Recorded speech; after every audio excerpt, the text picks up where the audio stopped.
নমস্কার, ভেজিটেরিয়ান ডিলাইটের সকল দর্শকবৃন্দদের আজ আমি স্বাগত জানিয়ে রেসিপিটি শুরু করছি। আজ তৈরি করব হচ্ছে গরুর দুধ দিয়ে আমি করব ছানার বড়া করে আলু টমেটো আর ক্যাপসিকাম দিয়ে এই তরকারিটা ছানার বড়া রেসিপিটা করব। এটা একটি নিরামিষ রান্না, অত্যন্ত সুস্বাদু, খুবই ভালো লাগে। আপনারা একবার এইভাবে করে দেখুন, আশা করি নিশ্চয়ই আপনাদের ভালো লাগবে। তো আমি এটা গরুর দুধ 1 লিটার দুধ নিয়ে একটু ভিনেগার দিয়ে ফাটিয়ে ছানা করে নিয়েছি, আর নিয়েছি কিছু ছোট আলু পরিমাণ মতো। আমার 1 লিটার দুধে প্রায় 20-22টার মতো বড়া হয়েছে। এই বড়াগুলো নিজেদের পছন্দ বা রুচি অনুসারেই ছোট বড় করতে পারেন আপনারা। তো আমার টোটাল 22 বড়া হয়েছে।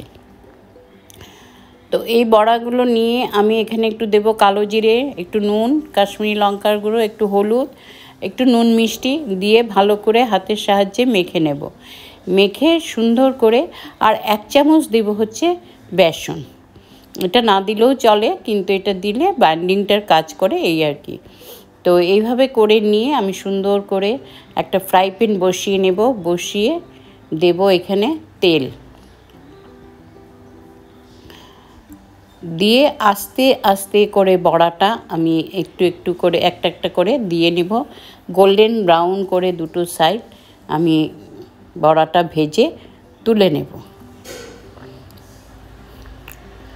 তো এখানে আমি ছানাটা কিভাবে তৈরি করেছি সেই ছানাটাকে আপনাদের দেখাচ্ছি। দুধটা গরম হওয়ার পরে আমি যতটা পরিমাণের 2 চামচ ভিনেগার এবং 2 চামচ জল দিয়ে মিশিয়ে নিয়েছি।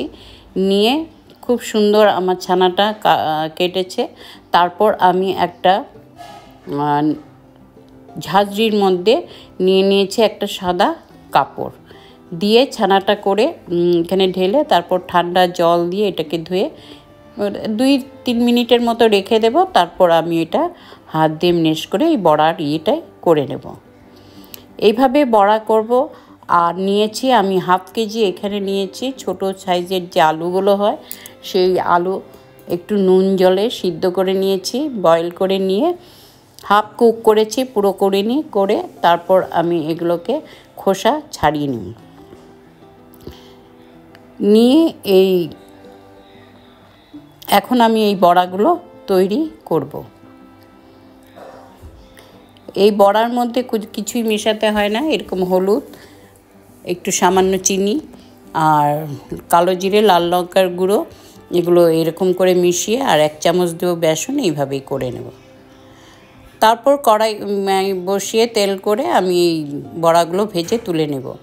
তারপর এই কড়াইতেই আমি কি করব, আরও 2 চামচ তেল দিব। দিয়ে তেলটা গরম হওয়ার পর একটা শুকনো লঙ্কা, একটা তেজপাতা আর সামান্য পরিমাণের হিং, 1/2 টিস্পুন দেব হলো গোটা জিরে দেব। দিয়ে গোটা জিরে দেব। দিয়ে আমি ফোড়নটাকে ভালো করে একটু ভাজবো। ভেজে তারপরে এই আলুগুলো এখানে ছেড়ে দেব। আলু দিয়ে সামান্য পরিমাণের দেব নুন, হলুদ, কাশ্মীরি লাল লঙ্কা আর আদা, কাঁচা লঙ্কা, জিরে বাটা। আমি এটা শিলনোড়ায় বেটে নিয়েছি, সেটা পেস্টগুলো দেব। দিয়ে আলুটাকে ভালো করে রান্না করে, আলুটা আগে একটু লাল লাল করে ফ্রাই করে ভেজে নেব। ভেজে তারপর মশলাগুলো এড করব। তারপর দেব ক্যাপসিকাম কেটে রাখা কিছুটা পরিমাণের। তারপরে দেব একটা বড় সাইজের টমেটোকে কুচিয়ে রেখেছি। দিয়ে আবার মশলার সঙ্গে খুব ভালো করে এটাকে কষাবো। ঢেকে অন্তত 10 থেকে 15 মিনিটের মতো লো টু মিডিয়ামে এই আলুটাকে ভালো করে কষিয়ে নেব মশলার সাথে। যখন দেখব পুরো হয়ে গেছে, তখন এখানে কি করব, আমি একটু গরম জল 1 গ্লাস পরিমাণ, প্রায় 1/2 লিটার গরম জল আমি এখানে অ্যাড করে দেব এই আলুর মধ্যে। দিয়ে এই ঝোলটাকে আরও একটু ফুটতে দেব। দিয়ে একটা কাঁচা লঙ্কা দেব। আর এখানে দেব আমি 1/2 টিস্পুন হচ্ছে গরম মশলা, 1/2 টিস্পুন দেব একটু ঘি, আর অল্প একটু কসুরি মেথিকে ডাস্ট করে আমি এখানে ছড়িয়ে দিয়ে দিব। তারপর জলটা যখন পুরো ফুটে উঠবে ঝোলটা, তখন আমি দিয়ে দেব এখানে ভেজে রাখা ছানার বড়াগুলো। সমস্ত কিছু দিয়ে এইভাবে সুন্দর করে আরও 2 থেকে 3 মিনিট একটু হতে দেব। ব্যাস, এরকম করে, খুব ঝোল থাকবে না, খুবই গ্রেভিও না, এরকমই একটু রেখে আমি গ্যাসটাকে বন্ধ করে দেব। আপনারা চাইলে আরও একটু কমও ঝোল রাখতে পারেন। আমি একটু ঝোল রেখেছি যেহেতু এটা রাইসের সঙ্গে পরিবেশন করব। আর আমি এখানে বলতে ভুলে গেছি, সরি, এখানে 2 চামচ ফেটানো টক দইও দিয়েছি এই আলুর মধ্যে। এইভাবে দই দিলে তরকারিটা টেস্ট, ফ্লেভার দুটোই খুব সুন্দর হয়।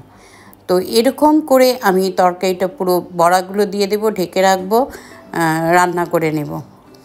তো তরকারিটা খুব সুন্দর হয়, যেমন দেখতে সুন্দর, খেতেও তার চেয়ে আরও বেশি সুন্দর হয়। তো বন্ধুরা, আপনারা প্রথম থেকে শেষ পর্যন্ত আমার এই ভিডিওটি দেখার জন্য আপনাদের অসংখ্য অসংখ্য ধন্যবাদ এবং পাশে থাকার জন্য। আর এইভাবে আপনারা পাশে থাকুন, দেখতে থাকুন। আর যদি ভালো লাগে অবশ্যই একটা লাইক, শেয়ার এবং কমেন্ট করবেন। আর সাবস্ক্রাইব করবেন। যারা এতদিন পর্যন্ত সাবস্ক্রাইব করে এসেছেন তাদেরকে অসংখ্য অসংখ্য ধন্যবাদ। আর যারা করেননি তাদেরকে প্লিজ অনুরোধ করব, সাবস্ক্রাইব করবেন। পাশে থাকা বেল আইকনটা ক্লিক করে দিলে এটা নোটিফিকেশন আপনাদের কাছে চলে যাবে। আমি যখন যা কিছুই আপলোড করব সেটা আপনাদের কাছে প্রথমেই চলে যাবে। তো আমাদের এই চ্যানেলে সমস্ত রকমের ভেজ আইটেম হয়, ভেজের রান্না উইদাউট অনিয়ন অ্যান্ড গার্লিক। তো আপনারা যারা নিরামিষ খান বা ঠাকুর ভোগের জন্য রান্না করেন, আশা করি, বা নূতন যারা রাঁধুনি, তো আশা করি আমার এই ছোট ছোট রেসিপিগুলি আপনাদের পক্ষে খুব হেল্প হবে এবং খুব সহায়ক হবে। তো এইভাবে আপনারা দেখতে থাকুন, পাশে থাকুন। আমরা রাইসের সঙ্গে এটা পরিবেশন করেছি, ভীষণ টেস্ট হয়েছিল তরকারিটি। এইভাবে আপনারা রান্না করুন, এটার স্বাদ উপভোগ করুন, আর অবশ্যই কমেন্টের মাধ্যমে জানাবেন। ধন্যবাদ, আপনারা ভালো থাকুন।